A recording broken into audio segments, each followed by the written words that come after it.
반갑습니다. 저는 고등부 2학년을 맡고 있는 오정근이라고 합니다. 좀 띄워주겠습니까, PPT즈?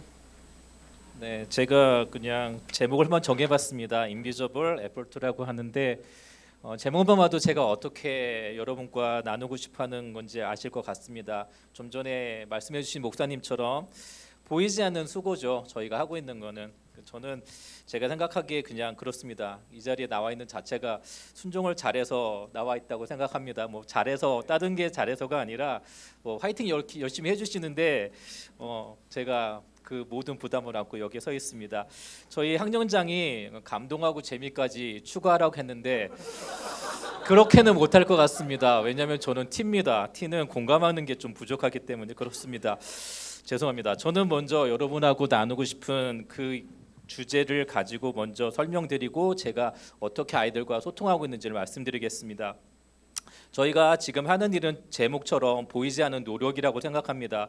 우리가 맡고 있는 아이들, 즉 3년 동안 여러분이 또 저가 맡고 있는 아이들이 지난 다음에 올려보는 다음에 그 아이들이 그렇게 많이 변해 있느냐 아니면 180도 바뀌어져 있느냐라고 물어보신다면 아니면 그 사례를 본다면 그렇게 많이 있지는 않을 것 같습니다. 저는 타 교회에서 좀 오랫동안 봉사를 하다가 저희 교회 이제 1년 반 차가 됐는데 올해가 2년 차죠. 저는 제가 봐도 긴 시간이 걸리는 것 같습니다. 제일 어렵고 긴 시간이 걸리는 게 교육의 결과 보기가 아닌가 싶습니다. 의대를 가려면 초등학교 때부터 의대반에 들어가서 고등학교 수학 문제를 풀어야 한다는 그런 기사를 제가 뉴스에서 본 적이 있습니다. 그만큼 긴 시간과 고통이 필요하고 그리고 긴 노력이 수고가 뒤따라 한다는 말이겠습니다. 특별한 학생을 제외하고는 고1은 올해도 고1이고 내년도 내후년도 고1일 겁니다. 그리고 중2는 여전히 외계인 같은 행동과 말을 꾸준히 하고 있을 거라고 생각을 합니다. 결론은 우리가 지금 맡고 있는 이 아이들이 중3 또는 고3이 되어도 점수화할 수 있는 결과는 없다라는 겁니다. 어쩌면 100점을 받기 위해서 학교와 학원에서 공부하고 있는 그 학습 과정일 뿐이라고 생각을 합니다. 아마도 이런 특성 때문에 교육 목장에 지원을 하거나 또 오랫동안 할 수 없는 부분이라고 생각도 들기도 합니다. 투자는 하는데 통장 잔고는 늘 마이너스입니다. 그렇죠? 그래서 근데 또 마이너스라고 해서 걱정할 필요는 없다고 생각합니다. 왜냐하면 마이너스는 내가 그만큼 나의 모든 것을 투자를 했기 때문에 내게 가진 게 없다는 뜻이고 반대로 플러스가 된다면 그거는 내게 가진 것을 다 투자하지 않고 노력하지 않았기 때문에 남아있다고 생각을 합니다. 아마 땅속에 그 한 달란트 묻어둔 그 종과 같은 그런 개념이라고 생각하시면 좋을 것 같습니다. 영어 속담에 다 아시겠지만 No pains, no gains라는 말이 있습니다. 힘들고 어려운 수고가 없이는 얻는 건 없다는 뜻이죠. 마이너스 숫자를 계속 유지하려고 노력하시는 게 저는 좋다고 생각합니다.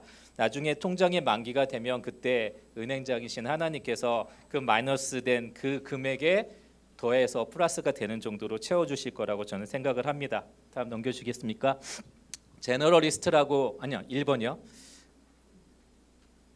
네. 다 아시겠지만 제너럴리스트는 일반적인 사람이며 그리고 모든 것을 다 잘하고 있는 그런 사람을 뜻하는 단어입니다. 저는 뭐 세어보진 않았지만 한 20년이 조금 넘는 것 같습니다. 저도 대학교 1학년 때부터 저희는 목자라기보다는 교사라는 말을 더 많이 썼다고 생각하는데 그때부터 했던 것 같습니다. 30년 전과 비교해서 성경 지식이나 말하는 방법, 뭐 말을 들어주는 방법, 말을 이끌어내는 방법, 성경을 전달하는 방법 등 여러 가지를 배우고 느끼게 됩니다. 또 오래 하다 보면 자동적으로 직관적으로 배우는 것들도 많이 있다고 생각합니다. 저는 다양한 것을 다 잘하려고 노력했던 것 같습니다. 왜냐하면 좀 전에 말씀해 주시는 여러 목자님들의 말씀처럼 다양한 아이들을 다 붙잡고 싶었고 어떻게든 말씀을 심어주고 하나님 앞에 하나님을 알게 해주는 그런 목표가 있었기 때문입니다. 그래서 요즘 아이들인 관심사인 뭐 가수나 연예인 또는 노래, 춤, 드라마로 유행하는 말 또는 이성교제 외모 그리고 추가로 이제 학습에 관한 것인데 뭐 입시제도의 변화라든가 아니면은 뭐 대학 입시 결과 그리고 모의고사 날짜 그 다음에 시험 기간이 언제이고 또 더 나아가서 취업에 관한 내용 이런 것들도 학습하고 공부하고 정리하고 있습니다. 이것들을 공부하는 이유는 우리에게 주어진 맡겨진 아이들과 삶을 나누고 마음을 열고 대화할 수 있고 더 나아가 교회에 꾸준히 나오게 하는데 정말 중요하기 때문이라고 생각합니다. 이런 수고들은 절대로 주일에는 보이지 않는 수고라고 생각합니다. 두 번째 넘겨주시겠습니까? 자, 두 번째는 스페셜리스트입니다. 한 특정 부분에 잘하는 사람을 말하죠. 제가 중간중간에 좀 작게 넣어놨는데 저런 건 그냥 저 얼굴 보는 거 부담스러우니까 영어나 한글 보시고서 그리고 그 내용이 제가 이어갈 단어고 이어갈 내용이라고 보시면 되겠습니다. 우리는 성경교사입니다. 성경을 모르면 도착지가 없는 항해하는 것과 같다고 생각합니다. 어떤 교회든지 영어 문법책처럼 1장에는 동사, 2장은 명사, 20장은 특수구문과 같이 단계별 파트별로 잘 정리해서 가르쳐주고 그리고 수준별로 배우는 교회는 없다고 생각합니다. 물론 제가 안 다녀봐서 모를 수 있겠지만 새신자 교육 몇 달 정도가 교회에 처음 왔을 때 배우는 아마 교육의 전부일 거라고 생각을 합니다. 영어 점수 100점을 받으려면 문법책, 독해책, 그다음에 듣기책, 단어책 이 네 가지를 수년에 걸쳐서 다 배워야 합니다. 그리고 각 파트별로 다른 파트와 연결해서 문제를 해결하는 능력을 키워야만 100점을 받을 수 있습니다. 그러면 우리 아이들이 신앙 점수를 100점 받게 하기 위해서는 1장은 인간, 2장은 하나님, 3장은 예수, 20장은 구원과 같은 이런 체계적인 신앙 교과서가 필요하지 않을까 생각합니다. 그런데 기독교 서점에서는 이런 책을 팔지는 않습니다. 요즘에 모르겠습니다. 제가 여기 서점을 다녀보지 않아서 모르겠지만 일단 없는 걸로 가정하고 말씀을 진행드리겠습니다. 각 파트별로 나온 책들은 분명히 저도 본 적은 있습니다. 하지만 1장에서 20장까지 단계와 절차를 거쳐서 배우게 하는 성경 교과서는 없습니다. 그래서 목자님들이 나름대로 이 교과서를 만드셔야 된다고 저는 생각을 합니다. 머릿속에 1장은 하나님, 2장은 예수, 3장은 구원과 같이 주제를 정해서 고등 성경 교과서 또는 중등 성경 교과서를 한번 만들어 보시는 게 어떨까 생각합니다. 그리고 이 교재를 가지고 3년 정도를 아이들과 같이 공부를 하시는 것도 좋을 거라고 생각합니다. 여러분도 다 전도를 해보셔서 아시겠지만 고난도 질문을 한번 받게 되고 바로 그 자리에서 대답을 할 수 없으면 그 전도는 끝난 거라고 생각합니다. 성경을 읽지 않고 배우지 않고 정리해서 말해보지 않으면 대답할 수가 없는 겁니다. 그러니 우리 아이들이 저희와 함께 했을 때 저는 가르쳐야 되고 생각합니다. 먼저는 우리가 성경에 대해서 더 많이 공부하고 이 책 저 책 읽어보고 요즘에 잘 모든 걸 보여주는 유튜브와 네이버 같은 것도 찾아보는 것도 좋은 방법이라고 생각합니다. 그리고 정리하고 더 쉽게 더 간략히 전달할 수 있도록 노력해야 한다고 생각합니다. 세 번째 넘겨주시겠습니까? 세 번째 넘겨주시면 나왔나요? 저쪽에는 없어서요. 네, 세 번째는 키워드입니다. 키워드는 제가 이제 어떻게 아이들과 짧은 시간에 소통하는지를 간략하게 말씀드리겠습니다. 저희에게 주어진 목장 시간은 30분이 아니라 저희는 15분밖에 안 되거든요. 내려오고 10분에 끝나지만 계단 타고 내려와서 정리하는데 5분이 걸리기 때문에 대략 15분 정도입니다. 15분 안에 여러분들은 어떻게 모임을 하는지 궁금합니다. 저는 학원을 운영하면서 영어를 가르치고 있는데 저의 교육 방법, 교습 방법을 조금 간략하게 설명드리겠습니다. 저는 말을 많이 하지 않습니다. 아이들에게 영어 문장을 읽게 하고 해석시키고 단어를 익히고 1번 뜻, 2번 뜻, 3번 뜻을 물어보고 듣기 문제라면 틀린 문장을 다시 듣게 해서 그 문장을 다 듣게끔 완전히 이해하게끔 그렇게 합니다. 그리고 틀린 문제를 바로 설명해 주지 않고 다시 한번 고민해 볼 수 있는 시간을 주고 또 틀리면 틀린 대로 맞으면 맞는 대로 이유를 물어봅니다. 왜 틀렸지? 왜 맞았지? 이렇게 하는데 어떨 때는 맞는 문제도 왜 맞았는지 모르는 상태로 넘어가는 학생들도 참 많이 봤습니다. 이렇게 해야만 본인이 진짜 실력을 알게 되고 자신의 부족한 부분을 파악하게 되고 그리고 그 부분을 집중 공부하게 됩니다. 처음에는 성적이 올라갈 때까지는 좀 긴 시간이 걸리긴 하지만 어느 수준에 올라가면 절대로 그 성적 아래로 내려오지 않습니다. 왜냐하면 스스로 고민했고 답을 찾아냈고 정리했으니까 그렇습니다. 저는 교회에서 아이들에게 일방적인 대화는 하지 않습니다. 저는 답이 없는 질문을 하거나 또는 오늘 나눌 핵심 단어를 아이들의 관심사와 연결해서 질문을 함으로 모임을 시작합니다.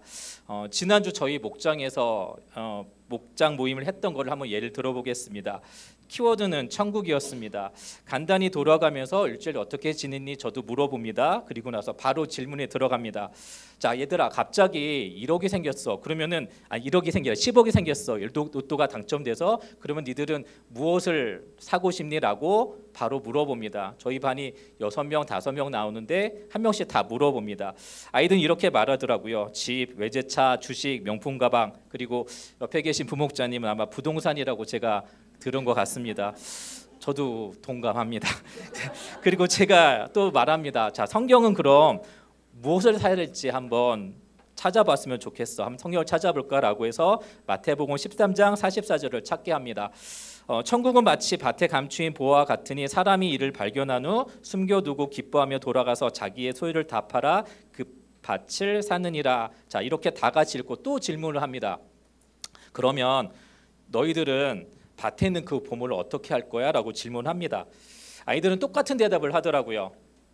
누가 먼저 가져갈까 봐 그 보물을 빨리 가져와서 집으로 가져간다고요. 자, 여러분은 어떻게 생각하십니까? 맞는 답은 아니라고 아시겠죠. 성경을 읽었던 아이들이라면, 아니면 저처럼 대학교 때 민법을 배웠던 아이들이라면 다르게 대답했을 겁니다.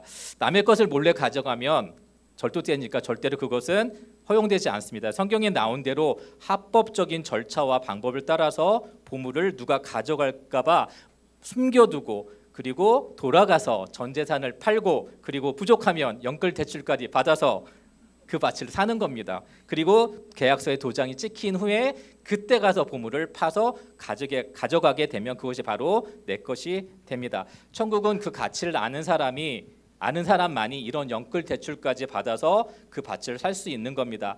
천국은 후문이 없습니다. 예수라는 정문으로만 들어갈 수 있으니 믿음의 수고와 노력을 통해서 합법적으로 천국 티켓을 사십시오라고 이렇게 이제 하고 마친 기도를 합니다. 아이들은 돌발 질문에 생각을 해야 되고 또 성경을 직접 찾아서 읽었고 다시 스스로 정리하고 말을 했습니다. 자, 마지막 마친 기도 저도 제가 하는 경우도 있지만 거의 아이들에게 랜덤으로 질문을 하듯이 시킵니다. 때로는 제가 너 해라고 하는 경우도 있지만 아이들이 서로 지목하기도 합니다. 그런데 다 좋아합니다. 다 잘합니다. 아이들도 듣는 것보다 말하기를 원하고 또 뭐든 시켜주기를 바라고 참여하기를 원하는 것 같습니다. 그래서 저는 단지 진행자 역할만 하고 있습니다. 자, 15분간의 짧은 시간이지만 성경의 한 단어, 한 구절을 알고 가야 한다는 제 고집이 아마 제가 이렇게 하는 방법을 만들어낸 것 같습니다. 이거는 좀 자랑이지만 전에 목사님께서 부족한 점 말고 자랑하시라고 제가 그렇게 해서 자랑을 하겠습니다. 제 제자 중에는 전도사님이 한 명 계시고 사모님이 한 명 계시고 해외 선교사가 지금 2명이 있습니다. 그 뒤에는 모르겠습니다. 제가 이사를 와서 연락을 들은 건 없는데 어쨌든 제 제자 중에는 이런 아이들이 많이 있습니다. 그리고 제가 이 목자 사역을 하는 이유는 저는 성경교사를 나오길 바라며 봉사를 하고 있습니다. 성경교사는 사람을 살리는 일을 하기 때문에 저는 되게 중요하다고 생각합니다. 주위에 멋진 목자님들이 있을 겁니다. 그러면 그분들의 장점을 보시고 따라하시면 됩니다. 간혹 이건 아니다 하는 목자님이 계시다면 따로 말씀하지 마시고 그렇게만 안 하면 됩니다. 왜냐하면 그분들도 아까 제가 제목 보여드린 것처럼 보이지 않는 수고를 하고 있는 겁니다. 우리에게 100점은 죽을 때까지 없습니다. 그러니 나는 왜 이 모양이지, 왜 나만 못하지라고 그렇게 자책하지 마시고 다양한 모습의 아이들의 신앙 평균을 올렸으면 좋겠습니다. 그 일에 저와 같이 노력하는 우리 전체 목자가 되었으면 좋겠습니다. 지금까지 부족하고 재미없는 사람의 말씀 주셔서 감사합니다.